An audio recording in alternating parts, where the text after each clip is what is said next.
Bienvenidos al curso de Estructuras e Ingeniería Sísmica en Proyectos de Construcción. Hoy vamos a comenzar por el capítulo 1, sesión 1, en el tema de Introducción a la Dinámica de Estructuras, y vamos a analizar cuál es el problema sísmico, o sea, a qué nos enfrentamos para poder determinar con qué herramientas nosotros vamos a enfrentar este problema, o sea, cuáles son las herramientas necesarias para poder enfrentar este problema y poder resolverlo con la mejor aproximación posible. Es sumamente importante destacar que cuando nosotros nos enfrentamos al problema sísmico, nos enfrentamos en cierta medida a un problema algo desconocido. Los procesos sísmicos son procesos que han durado milenios, miles de años, algunos hablan de millones de años, desde el momento en que comenzó el problema de la deriva continental en la Tierra, y eso puede haber comenzado junto con la Tierra misma.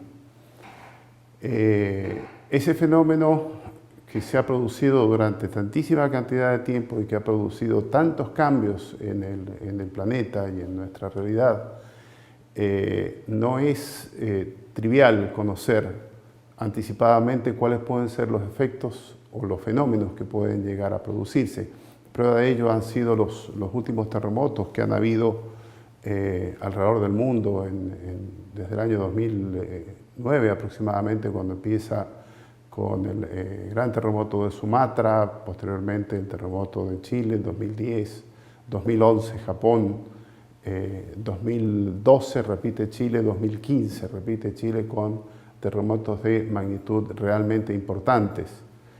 Ya vamos a distinguir un poquito qué es lo que significa esa magnitud y qué es lo que significa el concepto de intensidad, que muchas veces se mezclan y no dan una idea acabada de cuál es el problema al cual nos estamos refiriendo o la medida que queremos expresar.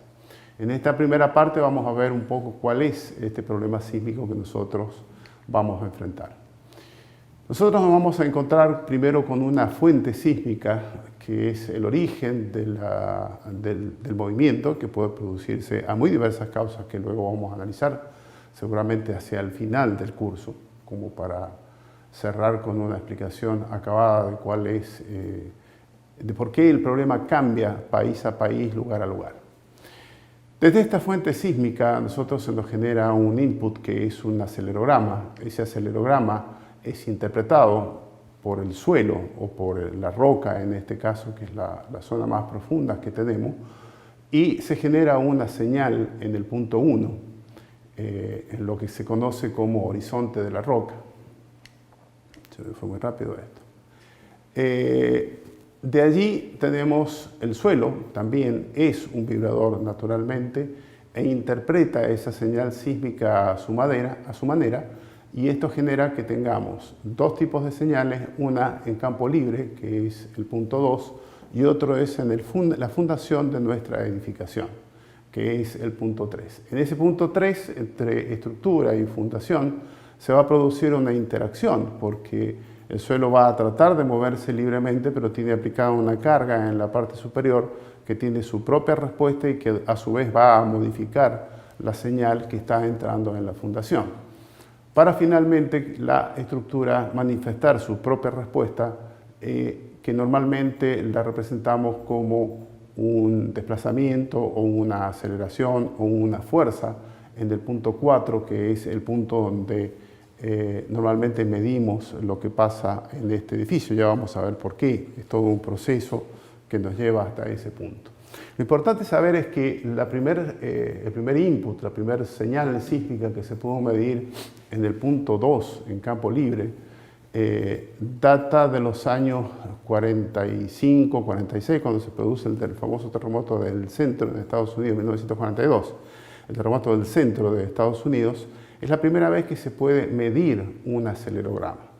Desde el año 42 hasta ahora no han pasado ni siquiera 100 años, o sea, la ingeniería sísmica es en realidad una disciplina nueva, y es una disciplina que está en constante aprendizaje, y con cada terremoto que tiene sus propias características, cada vez se va aprendiendo más, pero todavía no se sabe absolutamente todo acerca de los terremotos.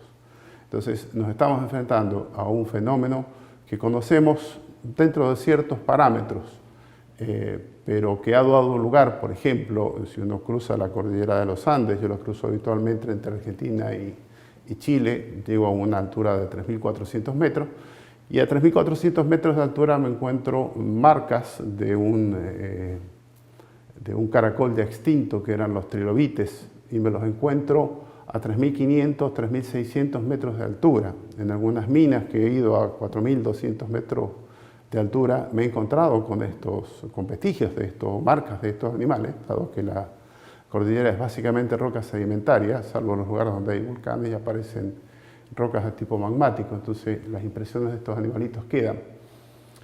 Y esos animalitos vivían en el fondo del mar, o sea, si hoy consideramos que la fosa chilena tiene aproximadamente 7.000 metros de profundidad, supongamos que antes de producirse haya tenido 3.000, algo hizo que ese suelo, que esa roca que estaba a 3.000 metros de profundidad, hoy en día esté a 4.200 metros de altura, o sea que ha recorrido una distancia de aproximadamente 7.000, 8.000 y en algunas ocasiones 10.000 kilómetros. 10.000 metros, perdón. 10 kilómetros. Entonces, la cantidad de fenómenos y de movimientos en el suelo que se han producido como consecuencia de los terremotos, vaya que ha sido grande y todavía no sabemos cuál es el máximo terremoto al que nos podemos enfrentar. Nosotros podemos representar este comportamiento de la estructura o este comportamiento, este problema sísmico, como una serie de cajitas negras, que después vamos a ver quiénes son, que van modificando o van dando su interpretación de lo que fue la señal de entrada. Entonces tenemos el input que se generó en la fuente sísmica. Las fuentes sísmicas son de diversa naturaleza y tienen distintos mecanismos para producir estas aceleraciones. Pasan a través de esa cajita negra que es un filtro y que es H01 y la convierte en la respuesta que tengo en el punto 1, que es en la roca. Luego pasa por un filtro entre 1 y 2 y me genera la señal de campo libre X2.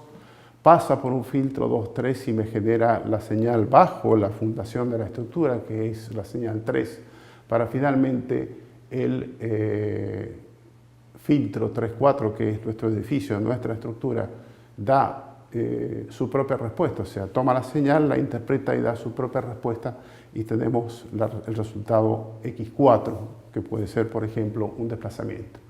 De aquí en adelante, lo que nosotros tratamos de hacer permanentemente es llevar nuestro problema al campo estático, que es al cual estamos más habituados los ingenieros. Sin embargo, yo en este curso voy a pasar un poquito por el campo dinámico para saber cómo y por qué llegamos a ese campo estático y cómo y por qué nosotros procedemos en el diseño de las estructuras de la manera que procedemos para llegar a unas simples fuerzas de diseño que nos permiten elaborar o darle a la estructura una cierta capacidad resistente para poder, o una cierta capacidad, vamos a hablar en general, para a partir de los esfuerzos, lograr un diseño estructural que sea adecuado para resistir ese sismo. Y aquí ya estoy hablando de la palabra diseño y no estoy hablando del cálculo estructural, porque el cálculo estructural se asocia más bien a una determinación de resistencia, es decir, qué cantidad de armadura en una viga de hormigón armado o de qué dimensiones debe ser mi estructura de acero para que sea capaz de resistir el esfuerzo al que está sometida. Nosotros acá vamos a aplicar otros conceptos, o se aplican en el diseño de ingeniería sísmica, que eso lo vamos a ver en dos cursos, uno de hormigón armado y otro de estructuras metálicas, para determinar de qué manera nosotros debemos diseñar para enfrentar este problema sísmico que no está ni tan determinado ni es tan sencillo de resolver. Lo que nosotros debemos cumplir es con una inecuación que se llama capacidad versus demanda. Demanda es lo que impone la acción sísmica, la capacidad es todo aquello de lo cual nosotros vamos a dotar a nuestra estructura para que nuestra estructura sea capaz de soportar esa demanda en las mejores condiciones. Del lado de la capacidad, nosotros vamos a ofrecer a nuestra estructura o le vamos a conferir a través de nuestro diseño capacidad resistente, capacidad de deformación y capacidad de disipación de energía, porque en definitiva el movimiento sísmico aplicado en la base de una estructura lo que hace es entregar energía a la estructura, y esa energía es una energía que tiene que o la absorbe en el campo elástico y la resiste, o la disipa a través de otros mecanismos, de los cuales hay varios. Por el otro lado, tenemos por el lado de la demanda esfuerzos y desplazamientos impuestos como consecuencia de la acción sísmica. Vamos a entrar en una serie de definiciones. Una de las preguntas que nos hacíamos recién, ¿cómo se miden los sismos? Se miden a través de una definición que es, o una propiedad que tienen los sismos, que es la magnitud. Y esa es la cantidad de energía liberada por un sismo. Originalmente, o lo que ustedes van a escuchar habitualmente en la prensa, es que se habla de la escala de Richter. Es una escala abierta. Abierta quiere decir que no tiene techo. O sea, la cantidad de energía liberada en un terremoto se desconoce absolutamente, y por ello es que no sabemos todavía bien a cuál es el fenómeno máximo que podemos llegar a enfrentarnos. En algún momento recuerdo que en el Caltech, que es una universidad o un instituto muy prestigioso en Estados Unidos, uno de los primeros investigadores en el campo sísmico dijo que no se podían llegar a producir aceleraciones en el suelo, por ejemplo, mayores o equivalentes al 50% de la aceleración de la gravedad como aceleración máxima horizontal. Sin embargo, en la realidad se han medido aceleraciones mayores. Por supuesto, él hablaba con el estado de conocimiento que había en ese momento. Richter fue el primero que estableció cómo medir un terremoto, cómo medir la cantidad de energía liberada, y lo hacía por una función exponencial a partir de un acelerómetro colocado a 100 kilómetros de distancia de la fuente sísmica. Por supuesto que saber dónde y cuándo se va a producir un terremoto para colocar un acelerómetro a 100 kilómetros de distancia es tremendamente difícil, pero teniendo varios instrumentos que sean capaces de medirlo, nosotros podemos saber cuál es el valor o la marca máxima que dejaría en un registro ubicado a 100 kilómetros de distancia. El problema de la escala de Richter, o de la fórmula que propuso Richter en su momento, es que tiene saturación, es decir, llega a un nivel en que no es capaz de discriminar si el terremoto es de magnitud 8 o 9. Entonces, actualmente se mide en la escala de magnitud momento sísmico, que es mucho mejor para determinar, no se satura y discrimina muy bien cuando hay terremotos de gran magnitud. A pesar de que ese valor, aún en páginas como la famosa página del US Geological Survey, que tiene información prácticamente en línea y al instante de una vez producido un terremoto, todavía le sigue llamando magnitud Richter, aunque si uno se mete en la parte más científica, lo que se va a encontrar es la magnitud momento sísmico. Lo otro es la intensidad, y la intensidad mide cómo se siente un sismo en un lugar determinado. No tiene nada que ver la intensidad con la cantidad de energía liberada por un sismo. Son cosas que no están vinculadas. Por ejemplo, vamos a un ejemplo sencillo de la vida cotidiana para que podamos distinguir las diferencias que existen entre ambas. Bueno, la intensidad, según se ve en la placa, se mide en la escala cerrada de Mercalli. Cerrada porque el último escalón de la escala de Mercalli, que es intensidad 12, dice desastre. Y un desastre puede ser una expresión bastante grande, por lo tanto la cierra en algo que realmente no está perfectamente determinado. Y este escalón se mide por los efectos que causan en la población y en los edificios y construcciones en general. ¿Cómo podemos distinguir qué es lo que significa uno y qué es lo que significa la otra en términos habituales, en términos corrientes? Se distingue de la siguiente manera. Supongamos que nosotros ponemos un equipo de música potente, que tiene capacidad, dándole volumen, de producir un ruido muy alto, a tal punto que si nosotros pusiéramos el oído pegado a uno de los parlantes, pudiera dañarnos cosa que existe en esos equipos. La energía es la que está liberando el aparato en ese momento, es decir, la cantidad de watts que está consumiendo o de megawatts que esté consumiendo para producir sonido. Y ese sonido también se mide en watts, o sea, es una potencia que si yo la multiplico por el tiempo que está siendo emitida, me da la cantidad de energía que se está liberando, por ejemplo, por minuto, por hora, o en un instante determinado que yo diga, enciendo el equipo, lo tengo andando 30 segundos, o 60 u 80 segundos, y luego lo apago. Ahí liberé una cantidad de energía.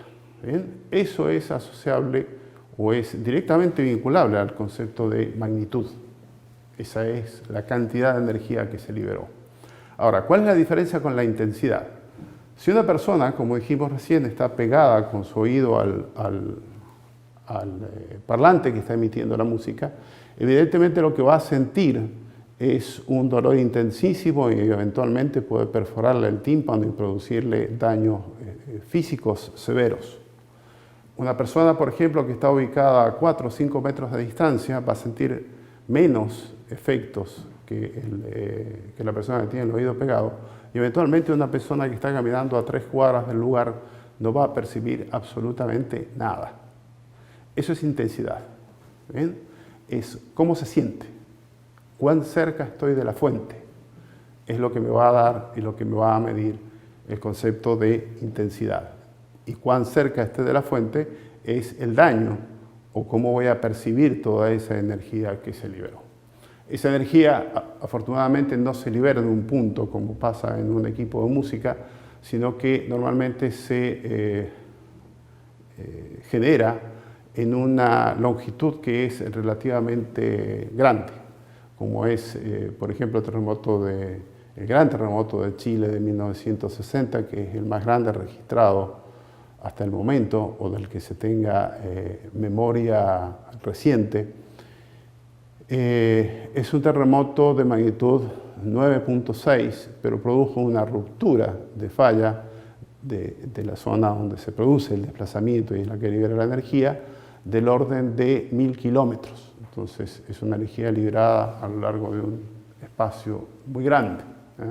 No es en un punto, en un foco, por más que nosotros después lo representamos puntualmente como un epicentro y es en realidad donde comenzó el movimiento, porque después ya es imposible determinar hasta tiempo después cuál fue la longitud, cómo fue liberada esa energía, etc. Entonces esos son los dos conceptos fundamentales, magnitud e intensidad, y qué es lo que significa cada uno de ellos. La magnitud no define el potencial de daño de un terremoto.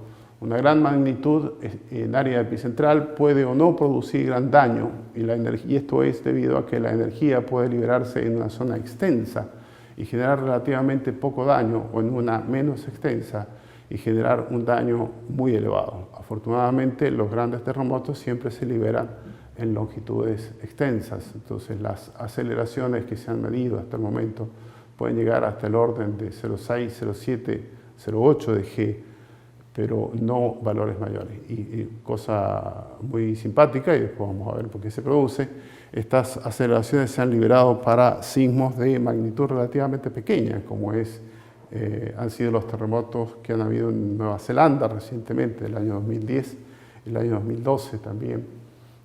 Son terremotos de magnitud de 7, 7.4, pero claro, las de Chile están a 35 kilómetros de profundidad, y estas de Nueva Zelanda estaban apenas a 1 o 2 kilómetros y muy cercanos a las ciudades. Entonces, evidentemente, el efecto o la intensidad con la que se van a percibir son completamente distintas. Para definir un poquito la magnitud Richter, una magnitud inferior a 3.5 no se siente, pero se puede registrar en acelerómetros o sismógrafos que miden movimientos de pequeña magnitud. Son equipos que tienen gran sensibilidad. Entre 3.5 y 5.4 a menudo se siente, pero solo causa daños menores o alarma en la población, en el caso de producirse en lugares en donde hay previsión de sismo resistente. Si no hay previsión de sismo resistente, se pueden registrar algunos daños menores, pero siempre estamos hablando del área epicentral en este caso, no estamos hablando de distancias que superen los 30 a 35 kilómetros desde el punto de liberación de energía. De 5.5 a 6 ocasiona daños ligeros a edificios que ya tienen previsiones sismo resistentes. De 6.1 a 6.9 puede ocasionar daños severos en áreas muy pobladas, como es el caso de Nueva Zelanda. De 7 a 7.9 son terremotos mayores que pueden causar graves daños. Estamos hablando, repito, siempre en área epicentral, no estamos hablando de zonas extendidas. Y 8 o mayor son los que se denominan grandes terremotos. Hay destrucción total a las comunidades que estén cercanas a los puntos de liberación de energía. Esa definición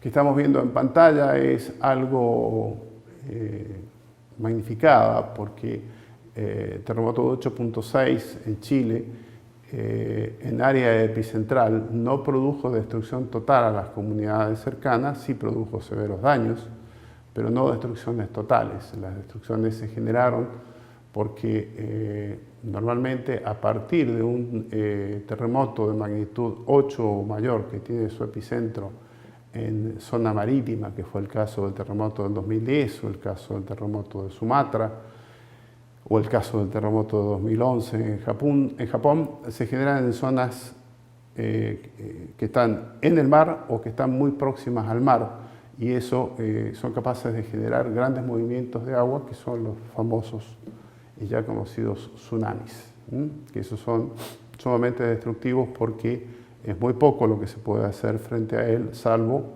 lo que tenían los japoneses, un gran muro de contención que finalmente no funcionó como ellos esperaban que funcionara. Eso es muy importante, el terremoto de Japón de 2011, mirarlo desde una perspectiva histórica. Ustedes saben que la población japonesa vive en Japón desde hace miles de años. Es una cultura ancestral, milenaria. Y evidentemente en la memoria colectiva de Japón no existía un terremoto de las características de este gran terremoto que tuvieron en 2011, porque el nivel de las aguas que generó el tsunami que se generó en ese terremoto superó las barreras de contención que ellos tenían previstas, que son grandes murallas para generar un dique, para que el tsunami no ingrese hacia las ciudades. Bueno, el tsunami ingresó. Eso quiere decir que esa magnitud ellos no la deben haber sentido a lo largo de muchos miles de años, porque no tienen conciencia colectiva de la altura que dejaron las aguas. Ustedes me dirán, bueno, pero hace 1000 años atrás, ¿cómo iban a transmitir o cómo se iban a preocupar de medir hasta dónde habían llevado las aguas? No es necesario. Un simple estudio geológico permite determinar hasta dónde llegó una inundación producida o cuál fue la máxima inundación que se produjo en un lugar determinado, porque las inundaciones dejan marcas, dejan residuos, dejan árboles, dejan ramas, dejan una serie de elementos, dejan marcas de agua, dejan deposiciones finas, deposiciones gruesas, traen cosas del mar hacia tierra que uno las encuentra muy adentro de la línea costera. Entonces son todas marcas y evidencias que dicen hasta dónde llegaron las aguas en un tsunami. Evidentemente esas marcas dentro de los estudios geológicos que han hecho los japoneses no las han tenido, no las han visto o no existían. Entonces este terremoto, como les digo, del 2011, debe haber excedido la conciencia colectiva y las evidencias geológicas que puede haber dejado tsunamis anteriores. Así que podemos estar en presencia de algo que tiene una recurrencia más que milenaria y puede ser del orden de 10 milenaria. Eso nos dice un poquitito también que un terremoto así es posible de esperar cada 10.000 años, lo cual en cierta medida tranquiliza. Por supuesto no sabemos si mañana vamos a tener el de 15.000, el de 20.000 o el de 100.000 años. Eso no es posible saberlo ni es posible anticiparlo con el estado del conocimiento actual. pero sí los métodos geológicos podrían habernos dicho que las aguas podían alcanzar mayores alturas y las precauciones que uno podría haber tomado hubiesen sido mayores. Por supuesto que hay un límite para tomar precauciones, porque vaya, si un trilobite llegó o se movió 10.000 metros, 10 kilómetros, puede haber habido un evento que haya movido 2, 3 kilómetros de una sola vez y nosotros no tenemos cómo saberlo en este momento. Volviendo al tema de magnitud e intensidad, eso es para darle peso al fenómeno al cual nos estamos enfrentando. No es un fenómeno que esté perfectamente determinado o que se denomine como puede ser la acción del peso propio, la acción de la gravedad, las sobrecargas que están en un edificio, que son problemas más bien determinísticos porque uno sabe que van a ocurrir y hasta dónde van a alcanzar su máxima expresión. En cambio, estos son fenómenos que son no determinísticos, entonces uno no puede saber realmente cuál es el máximo nivel que pueden llegar a alcanzar. Veamos un poquito lo que nos deja el terremoto de Illapel de Chile el 16 de septiembre de 2015. Esta información está disponible en la página del US Geological Survey de Estados Unidos. Es muy fácil acceder a ella, es simplemente poner en el explorador las palabras USGS, que son las iniciales de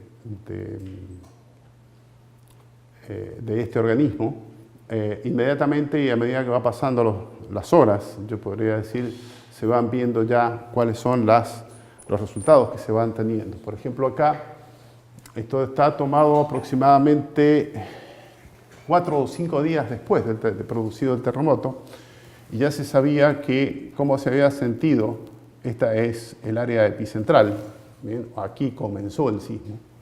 La ruptura que se produjo, ya la vamos a ver un poquitito más adelante, abarca aproximadamente este sector, que son alrededor de 250 o 260 kilómetros. Esa fue la zona en la que se liberó la energía.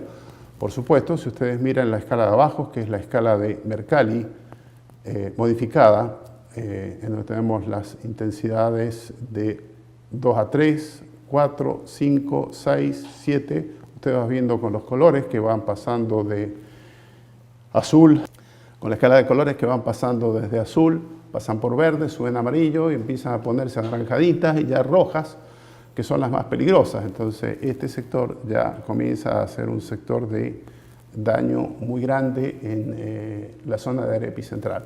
Y ustedes ven que esa zona alcanza aproximadamente este sector. Entonces, toda esa fue evidentemente área epicentral. De ahí en adelante el terremoto comienza a atenuarse, es decir, la persona se aleja cada vez más del equipo de sonido.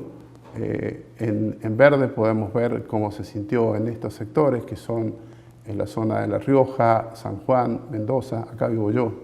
Yo estaba en San Juan en ese momento del terremoto y realmente se sintió fuerte. Ahí se sintió con una intensidad muy parecida a la que se sintió en la región metropolitana en Chile, que fue una intensidad aproximadamente de 5.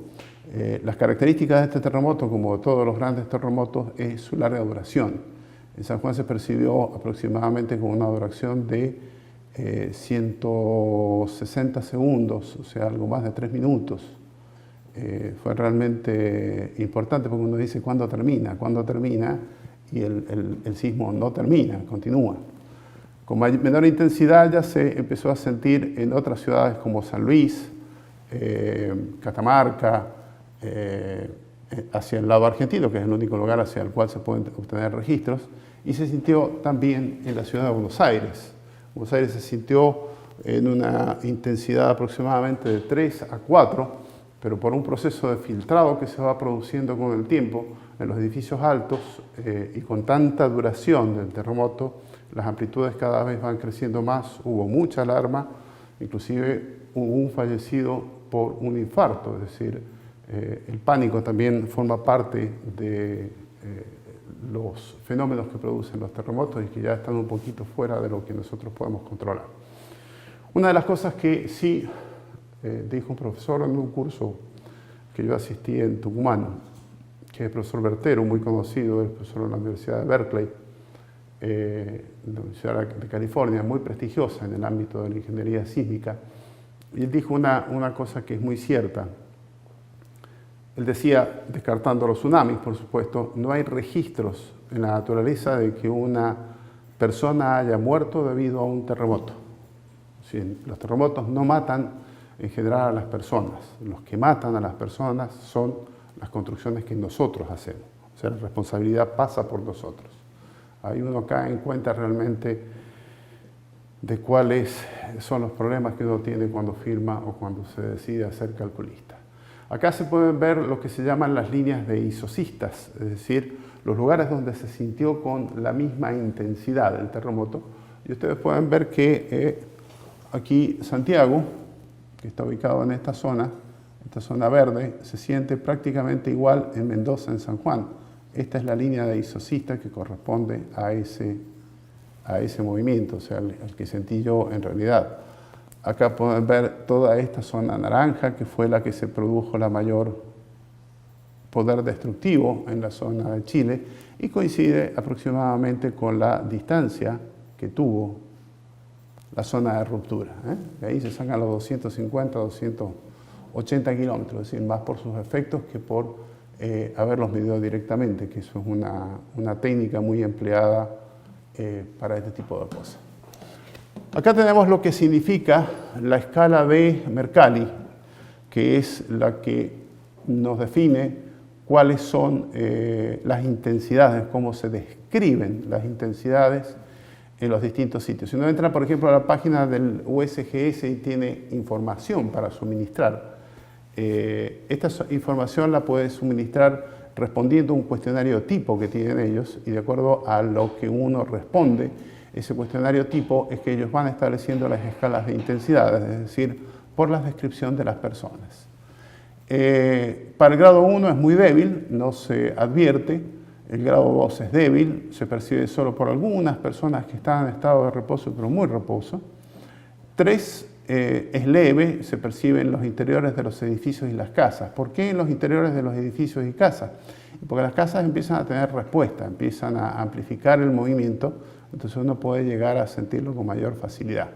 El 4 es moderado, los objetos colgantes oscilan visiblemente. 5 es fuerte, las personas los perciben aún estando en el exterior.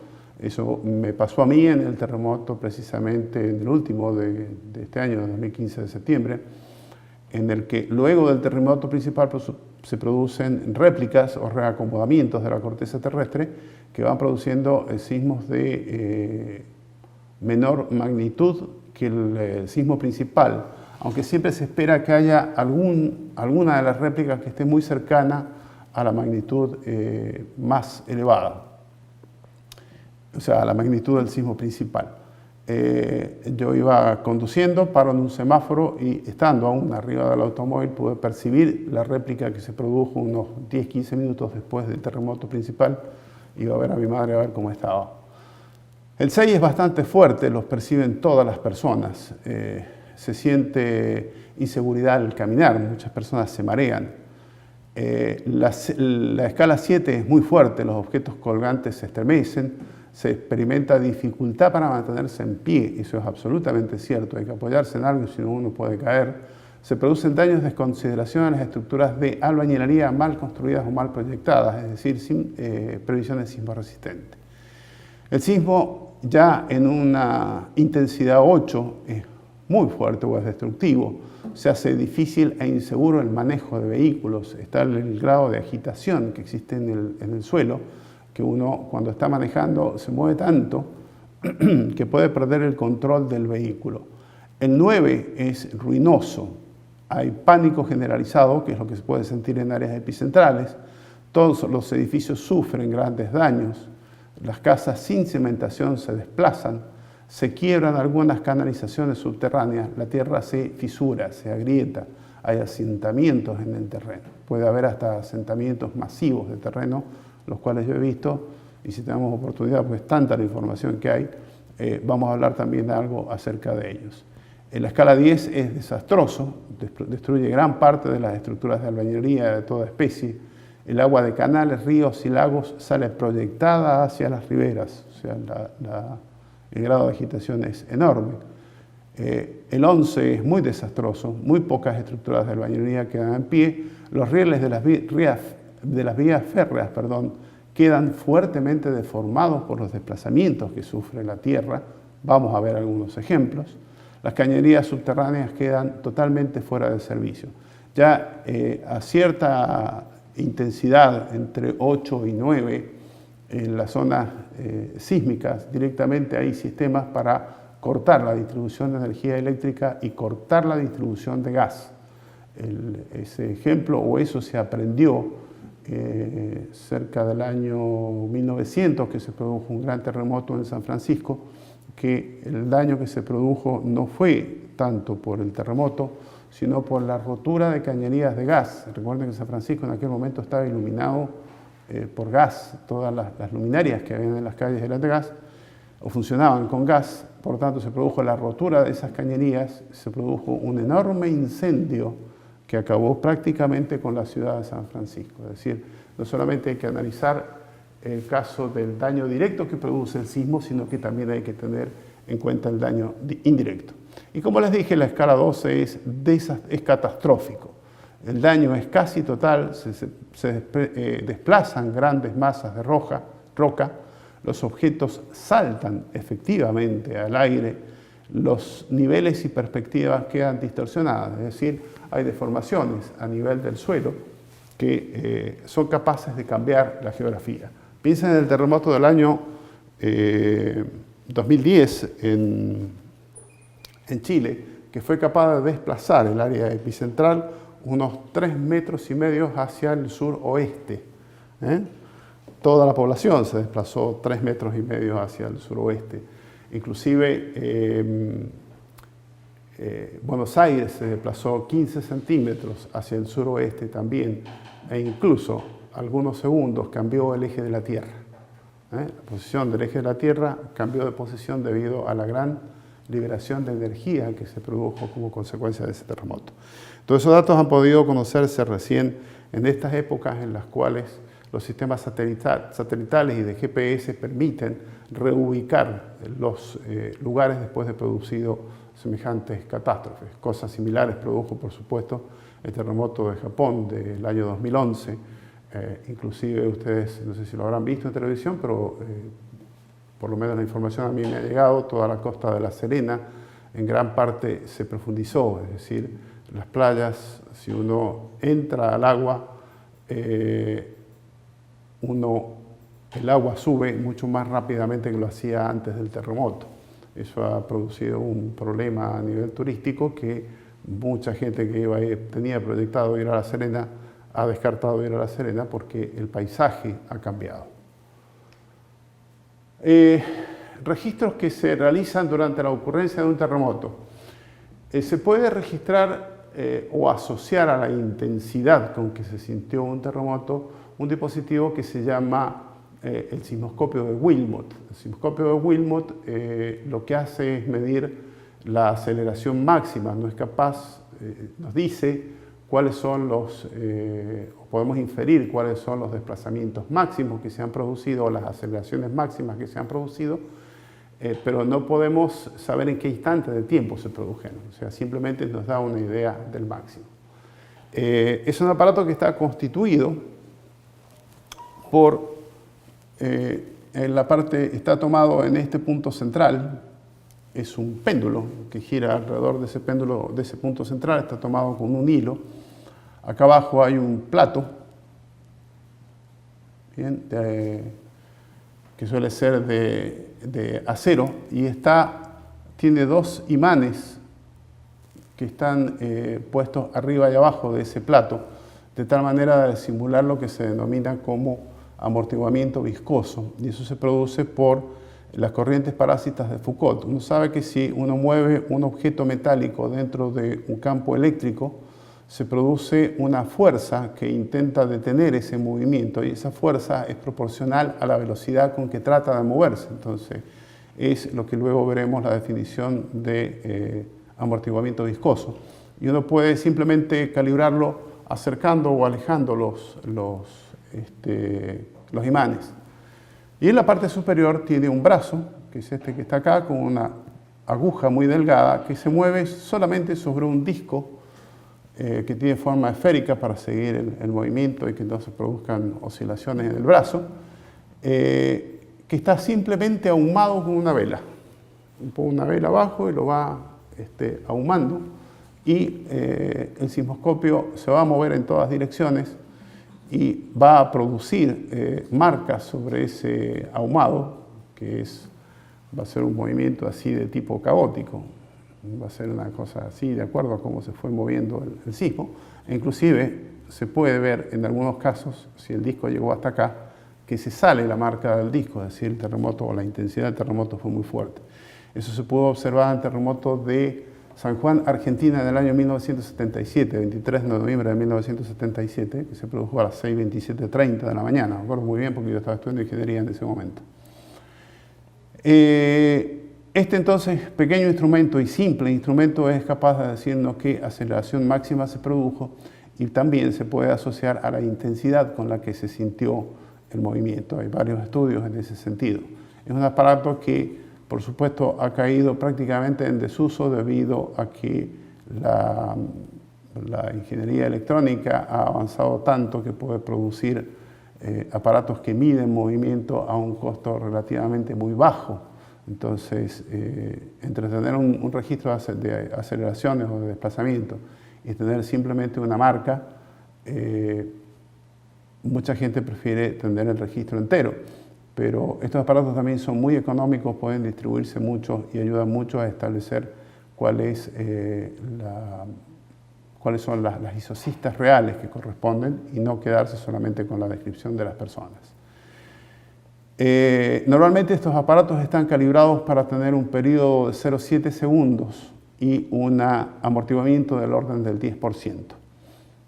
Ambas cosas son sumamente sencillas de medir, porque el amortiguamiento viscoso es una función exponencial, entonces uno puede sacar de la posición de equilibrio, soltarlo y medir el tiempo en que tarda en hacer 1, 2 o 3 oscilaciones.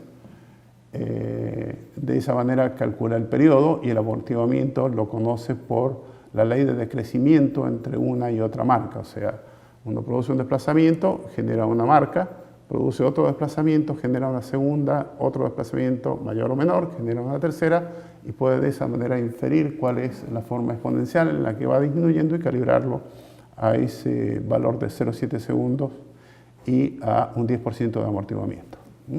Y ya vamos a saber lo que significa ese 10% de amortiguamiento. Lamentablemente el tema sísmico es un tema que no tiene un punto de partida, sino que está todo ya ha evolucionado tanto que se hace sumamente difícil encontrarle la punta para explicarlo. Entonces, por ahí se van a ir mezclando conceptos que los vamos a conocer después. Esto ya es un aparato que hace registro de aceleraciones, es un acelerómetro, que nos dice ya directamente en 3 componentes, que normalmente son las 2 componentes horizontales X, Y, y la componente vertical Z. Esas son las que miden estos aparatos, componentes X, Y y Z. Y nos da un registro en el tiempo. Hay aparatos que son de tipo analógico y otros aparatos que son de tipo digital. La digitalización, normalmente en equipos antiguos, lo que se tenía era un registro analógico. Aquí, si alcanzan a ver, hay un dispositivo que es un rollo fotográfico, y lo que se producía en realidad era el movimiento de un espejo al cual incidía un rayo de luz, y ese espejo, de acuerdo a la inclinación que tomaba, es como giraba la marca de luz, iba dejando un trazo sobre ese material o rollo fotosensible. Esa era una forma de medirlo. La otra era con una pluma inscriptora. El problema de la pluma inscriptora es que tiene rozamiento y afecta en cierta medida la medición. Estos aparatos, como digo, dejaban un registro analógico, o sea, una marca a lo largo del tiempo, cuando superaba cierta aceleración, el aparato se disparaba, o disparaba un mecanismo de relojería que era a cuerda, y avanzaba el rollo porque lo más probable era que se cortara la energía eléctrica. Entonces, como vimos en la transparencia anterior, estos equipos están normalmente conectados a una batería. No solamente tienen fuente de energía acá, sino que tienen fuente de energía almacenada en una batería que está en el mismo aparato para seguir funcionando en caso de que la energía eléctrica no esté presente. Entonces, como el consumo de energía tiene que ser el mínimo posible, o tenía que ser el mínimo posible en aquellos tiempos en que habían baterías no tan durables como las de hoy en día, para movilizar todo lo que era el sistema de medición y no el sistema de avance de este papel fotosensible. Los equipos más modernos lo que hacen es, se genera una digitalización directamente en tiempo real. O sea, por más que la señal sea analógica, hay un conversor analógico digital que convierte o nos transforma la señal a una señal digital, y de esa manera se guarda en una memoria electrónica tipo SD o de una tarjeta o de un disco o lo que se desee. Sin embargo, estos equipos tienen ruido de fondo, y además nunca hay que olvidar una cosa que es conocida, que yo se los cuento ahora, un circuito eléctrico cualquiera tiene resistencia, capacitancia e inductancia. Son los que se denominan circuitos RCL. R por resistencia, C por capacitancia, L por inductancia. Y las ecuaciones que gobiernan el movimiento de una carga dentro de ese circuito son exactamente las mismas ecuaciones que gobiernan a un sistema mecánico que está oscilando, que tiene rigidez, amortiguamiento y masa. Por lo tanto, tienen su propia respuesta, y esa respuesta se mezcla con la respuesta que nosotros queremos medir. Estos son los equipos ya digitales, son bastante más caros que los equipos analógicos antiguos, pero tienen ese ruido de fondo y tienen esa curva de respuesta que después genera cierto inconveniente, tanto estos como los anteriores, a la hora de definir cuál es el registro real. Ya vamos a ver por qué. Es lo que decíamos, todo circuito electrónico es un sistema RCL y por lo tanto tiene ecuaciones diferenciales idénticas a los de los sistemas mecánicos. El problema que se genera es un problema de corrección de línea base.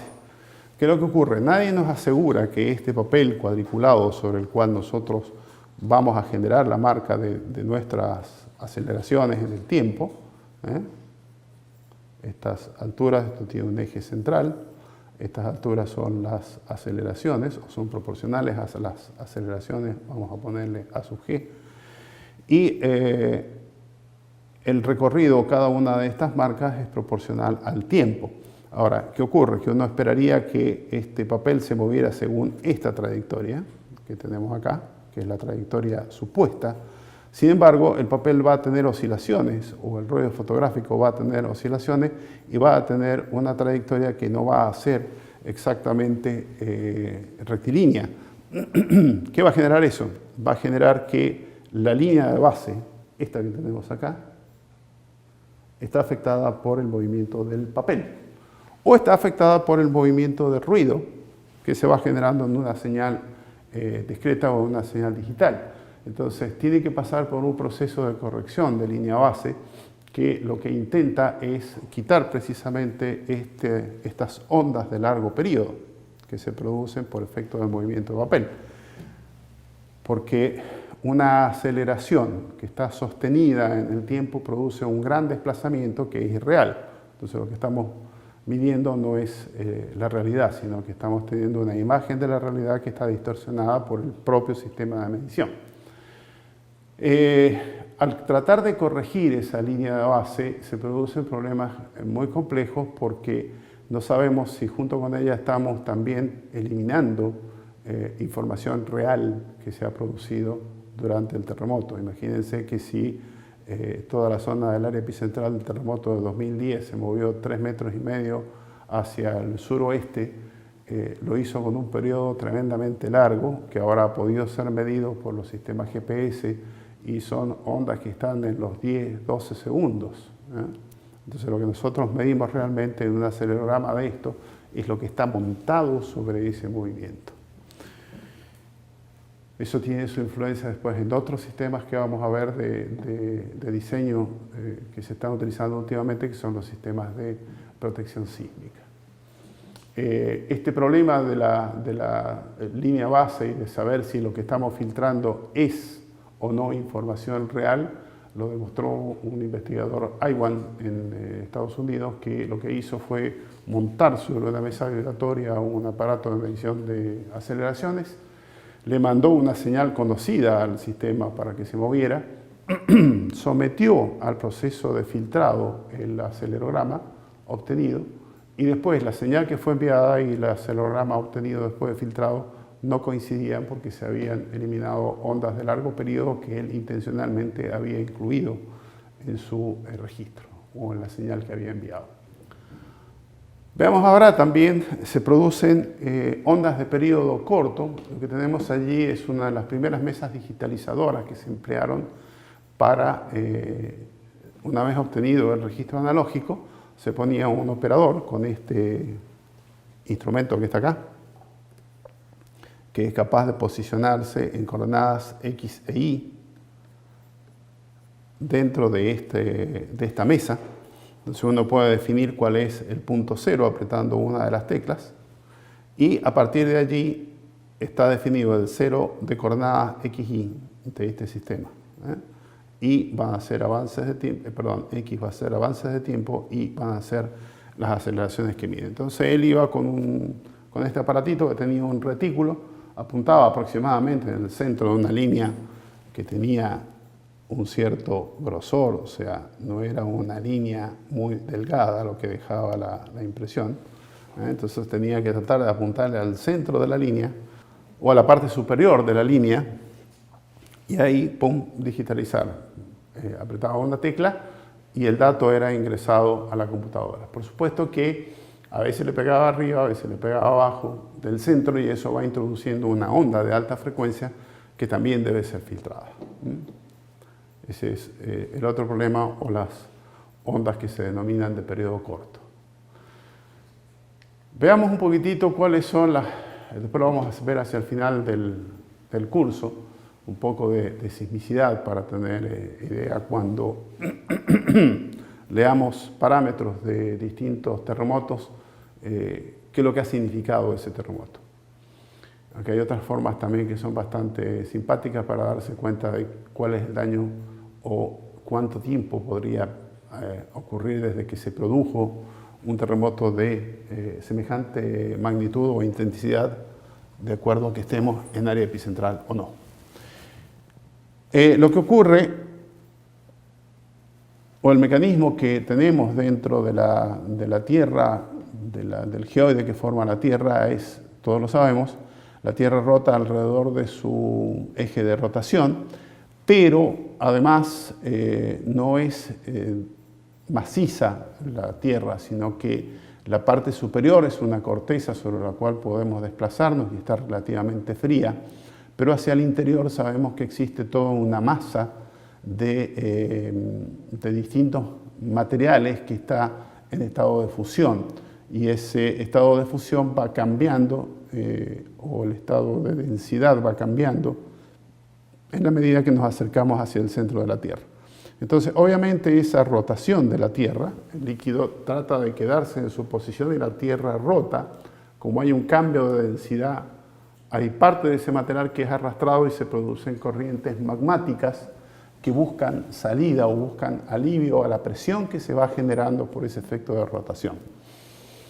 Y se producen lo que se conocen como dorsales, que son estas que están en el mar y que permanentemente están emitiendo material hacia la superficie. Hay una dorsal pacífica y hay una dorsal atlántica.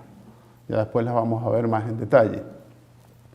Eso hace que esta parte de la corteza avance en esta dirección, y si tenemos la dorsal atlántica por el otro lado, o por este lado tenemos la dorsal atlántica, esto va a tratar de avanzar en esta dirección. Eso es lo que pasa entre la placa de Nazca y la placa sudamericana. Esto es Nazca, esto es placa sudamericana. Bien, la placa sudamericana avanza hacia el oeste y la placa de Nazca avanza hacia el este. Chocan entre sí, al chocar entre sí, alguna tiene que ganar. Finalmente la corteza oceánica es la que se metió debajo de la corteza continental, y eso generó, por supuesto, que esta tierra se ondulara, se arrugara y generara todo lo que es el sistema cordillerano. A su vez hay otras escapadas del magma a través de zonas volcánicas, y esta colisión, que en este borde se produce fricción y acá se suelen generar asperezas de distinto tamaño, que van frenando el avance de las placas, el avance relativo de las placas, hasta que esas asperezas se rompen. Y cuando se rompen, esta placa puede introducirse bajo la otra varios metros.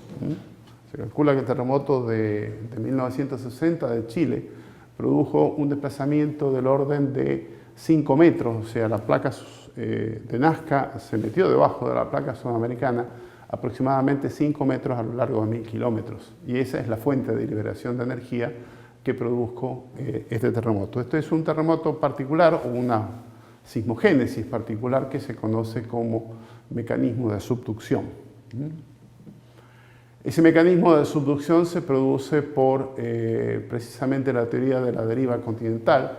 Se supone que todo comenzó en un solo continente que estaba fracturado, ya debe haberse fracturado desde los inicios de la Tierra, pero que se llamaba Pangea, que estaba todo vinculado entre sí, de ahí que la teoría de la existencia de Atlántida sea posible. Luego se dividió esta placa continental en dos sectores. Una de ellas se llamaba la Eurasia y la otra se llamaba Gondwana, que es esta que está acá. Bien, la teoría dice que esto siguió evolucionando y se fue produciendo el movimiento de los continentes. Estos dos continentes que están acá y que ya estaban insinuados en este sector son África y América, y Sudamérica, que inicialmente estaban juntos, comienzan a separarse. Sudamérica gira, toma contacto con Norteamérica, África queda en esta posición. Por aquí tenemos el continente asiático, tenemos los polos, y eso es lo que finalmente es el mundo que vivimos hoy, y eso se ha producido a lo largo de miles de años por este movimiento de interplaca. Esa es más o menos la teoría que se maneja. Hay otros mecanismos de fallas que también están asociados a este mecanismo de falla, de desplazamiento de los continentes, y es que los continentes, ante tantas grandes presiones, han sufrido rupturas de la corteza terrestre y han generado fallas que a veces son superficiales y otras veces no son tan superficiales. Este es el caso, por ejemplo, típico de la falla de San Andrés, en donde un bloque de suelo se mueve en esta dirección y el otro bloque de suelo se mueve en la otra, en la dirección opuesta. Esto hace que por fricción se acumule gran energía entre los dos labios hasta que esta fricción es vencida. Una vez que se vence la fricción, se produce lo que se llama la teoría del rebote elástico, es decir, cada una de las dos partes queda oscilando libremente hasta que vuelve a su posición normal. Los anteriores, los que se producen como causa de la subducción, son de grandes magnitudes y no tienen un potencial destructivo demasiado grande frente a la cantidad de energía que liberan, y son de larga duración. Estos no, estos son de corta duración, debido a que la oscilación en la que puede quedar es relativamente poca, pero se produce un desplazamiento en una y en otra dirección sumamente largo. Ese desplazamiento es muy dañino. Producen muchos daños, los terremotos son de menor magnitud y duran mucho menos tiempo. Son terremotos del orden de 20 segundos, 30 segundos, como es típicamente el terremoto del centro o la cantidad de registros que pueden verse como consecuencia del terremoto de Northridge del año 1994, producido también en California, terremotos de San Francisco, etc. Hay un montón de terremotos asociados a este movimiento de tipo de falla, como puede ser también la falla de Anatolia en Turquía. La falla de Anatolia en Turquía es bastante conocida porque hay registros bíblicos de su comportamiento, entonces es una falla que se la conoce por lo menos desde hace unos 1500 años. Hay datos, se puede saber cómo se va a producir. Taiwán también tiene una falla de esta naturaleza, un terremoto muy importante en los años entre los 90 y el 2000, no, pasando el 2000, también, que son de baja magnitud, son del orden de 7, 7.4, pero son tan superficiales que producen un daño terrible. Es el mismo caso del terremoto de Kobe del año 1995. También es un problema de falla superficial, a pesar de que Japón está sometido a movimientos de subducción, también tiene fallas superficiales. El terremoto del año 77 en San Juan obedece a otro mecanismo de falla, que son los mecanismos de falla inversa, que son estos que están acá, en donde hay un bloque que se mueve en esta dirección, el otro bloque se mueve en la dirección contraria, y hay una falla inclinada, hasta que uno de ellos salta, se levanta. Y no quisieran que estuvieran del lado del bloque que se levanta, porque es el que normalmente sufre mayor cantidad de daño.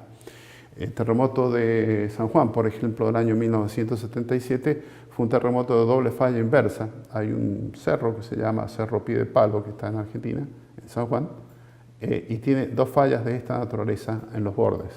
Entonces, la presión que se ejerció en esta dirección fue tan grande que venció la fricción que se puede producir a los largos de los labios de falla o de las líneas de falla, y este cerro creció como 3-4 metros, ¿no? O sea, lo apretaron entre los dos bloques, hicieron así, ¡pum!, el cerro saltó hacia arriba. Un terremoto de los que se conoce como impulsivo, sumamente dañino. La magnitud no fue grande, fue una magnitud 7.4, pero produjo las mismas aceleraciones que el terremoto del 2010 en Santiago de Chile.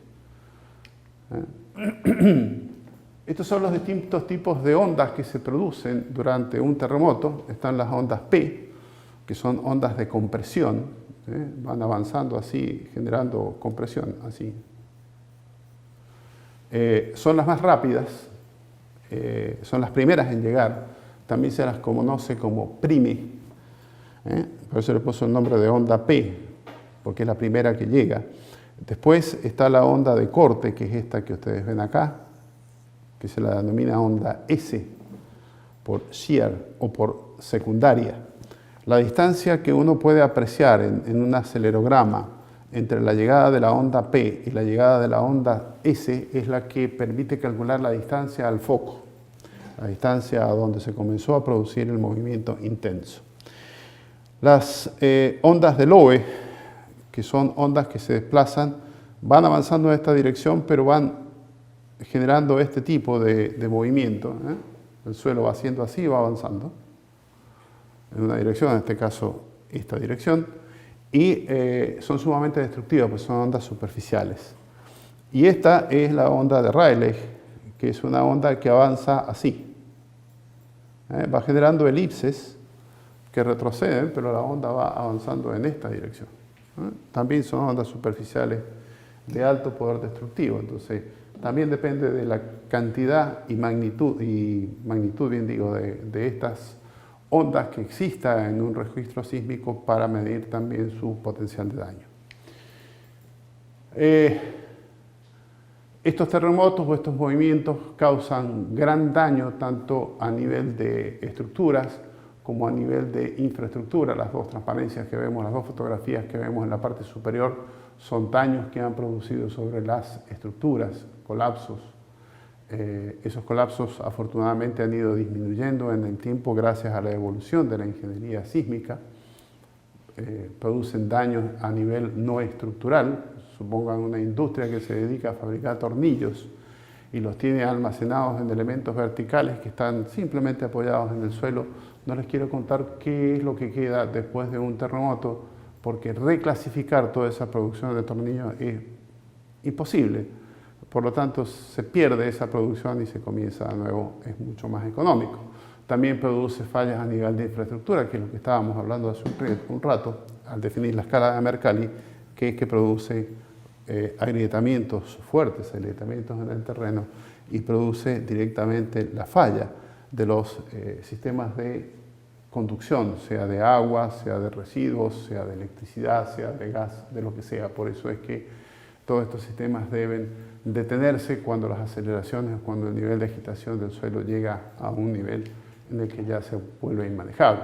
Incluso generan fenómenos de grandes desplazamientos de agua, como fueron el gran tsunami de Sumatra o el de Chile del año 2010, en donde se producen estas tremendas olas que suelen alcanzar 5, 6, 7, 10 metros de altura, son de muy largo periodo, tardan 20 segundos entre cresta y cresta, y llega la primera, luego llega la segunda, luego llega la tercera, y hasta que finalmente el mar entra en reposo. ¿Por qué se produce? Y bueno, pongan agua en un elemento que sea relativamente elástico, tomen la parte inferior, produzcan un desplazamiento, suéltenla y van a ver las ondas que se producen hacia la periferia. Eso es exactamente lo que produce un movimiento sísmico, sobre todo cuando son de magnitud sobre 8. Sobre 8 es tsunami seguro. Y hay que dar orden de evacuación siempre. Por debajo de 8, yo diría que entre 7.4, 7.5 en adelante, uno ya debería tomar previsiones de que se pueden producir movimientos masivos de agua. Bien, para esta primera sesión hemos presentado el problema sísmico de las estructuras, hemos analizado los distintos métodos de medición de los sismos y su significado, que eso es sumamente importante, sobre todo para un ingeniero estructural. Se han presentado las distintas escalas de medición de los sismos y su diferente significado. Uno, cantidad de energía liberada, el otro es daño que es capaz de producir. Hemos presentado la forma en que se miden las aceleraciones, los distintos tipos de problemas de instrumentos y los problemas que introducen en los registros. Se han presentado los distintos tipos de ondas sísmicas y el potencial de daño, o cuáles son, no el potencial de daño, pero cuáles son las que producen mayor daño. Y finalmente hemos analizado los tipos de fallas y las sismogénesis asociadas a los terremotos, en una forma muy breve y a manera de introducción general. Con esto entonces terminamos la sesión 1, que es más bien informativa y de presentación del problema, y vamos a entrar luego en la parte más dura, que es la parte en la que tenemos que desarrollar ecuaciones, números, etcétera, que nos van a permitir estimar el comportamiento sísmico de una estructura, jamás calcularla, sino que le vamos a dar, a partir de conocer cuál es el comportamiento y cómo se desarrollan los problemas dentro de la estructura, vamos a saber dónde tenemos que conferirle mayores capacidades o dónde tenemos que concentrar nuestro esfuerzo a la hora del diseño. Con esto damos por terminada entonces la sesión 1 del capítulo 1. Les agradezco mucho su presencia y los espero para la sesión 2. Gracias.